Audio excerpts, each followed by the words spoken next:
يا مساء الفل والجمال. النهارده هعمل معاكم المبروم.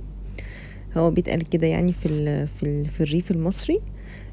كل اللي احنا بنعمله ان احنا بنحط لبن وملح وطبعا دقيق الكميه اللي انت عايزاها، وتبداي تعملي حركات دائريه بالشكل ده.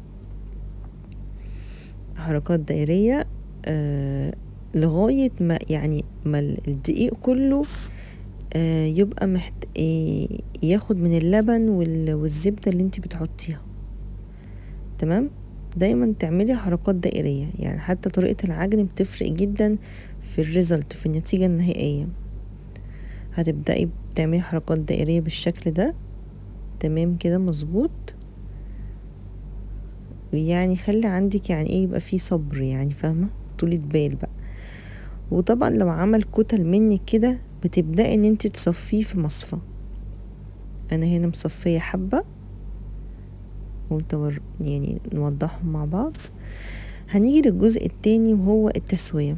بتحطي يعني مية في حلة لغاية ما تغلي، وبعد كده توطي النار وتحطي المصفى فوقيها، وهنبدأ نحط المبروم فوقيه.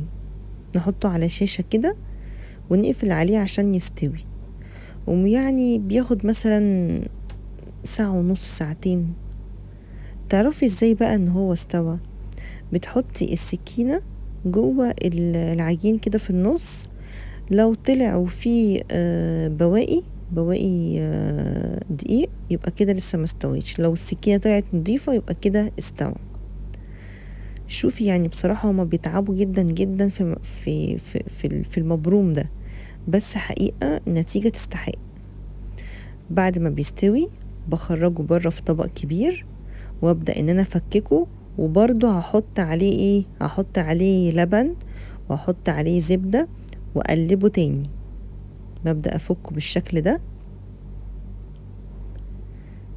وطبعا هحط برضو لبن وزبدة، الكمية اللي انتي يعني شايفاها تبقى مناسبة للعجين اللي قصادك.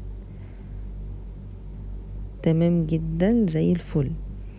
ونبدأ نحطه بقى على الكسكسي اللي احنا او المبروم اللي احنا خرجناه.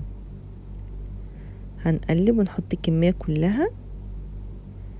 خدي بالك دي الوصفة الأصلية، الطريقة المظبوطة عشان تطلعي مبروم فعلا طعمه احسن من بره بمراحل، او يعتبر مفيش وجه مقارنة يعني.